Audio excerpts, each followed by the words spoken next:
إمام عمر رضي الله عنه به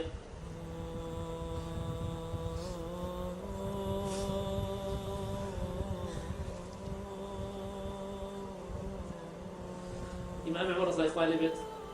للشام وكاتك لثماني خليفة كاتك خلافة بو لكاتي خليفاتي خويدا للشام وهني الزيت عن بوهنا روني الزيت أو رونا زيتش لكم على قصعيك أبو لكم على شتيك أبو قاچاك أبو عمر إمام عمر رضي الله عنه بين نيوان خلقي دا أو زيتي توزيع كرت دا بشي مثلا مسلمانات دا وين هاتبو للشام وان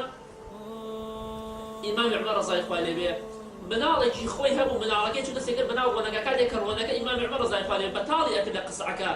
لە قاب و قاشاقەکە کاتێککە لە بنەکەی دەماوێ مناڵەکە دەچوو دەسێنا بن قابەکە و دێدا بە سەری خۆی و سەری خۆی پێچەوەرە کرد کوڕەکەی ئیمامی عومەر ڕەضای خواه لێبێ دوای وێ بن قابەکەی سەری خۆی پێچەوەرە کرد کاتێک ئیمامی عومەر ڕەضای خواه لێبێ بینی مناڵەکەی بەو شێوەیە سەری خۆی چەورەکات لە بن قابەکان بەڕاستی فەرمی ئەبینی قشتەکەی تۆ زۆر حەزی لە ڕۆنی موسڵمانانە بیدا لەسەری خۆی ئەمجا باگی کابرایەکی حەلاقی کرد سەری هەرە بیداشت بۆچی؟ لەبەرەوەی مناڵەکەی فێر حرام خواردن نەبێت بۆی مناڵەکەی لەسەر حرام گەورە نەبێت بۆی مناڵەکەی فێر نەبێ ماڵی خەڵکی بخوات سەری هەمووی تاشی ڕەزای خوای پەروەردگار لە ئیمامی عومەر بێت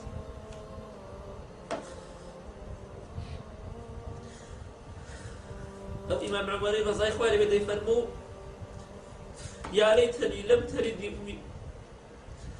خۆزگای دایکم بۆنی نەبووایە خۆزگای منداڵێک بوومایە بەڵام قیامەت و محاسبەی قیامەت لە بیگایە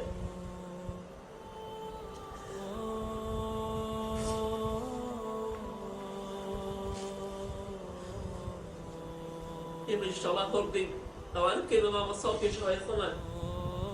کاتێک شتێکت پێوترێ حرامە ئەم شتە باش نییە خوای پەروەردگار پێخۆش نییە پێغەمبەری خوا صلی الله علیه وسلم پێخۆش نییە خۆتی لێفارێتە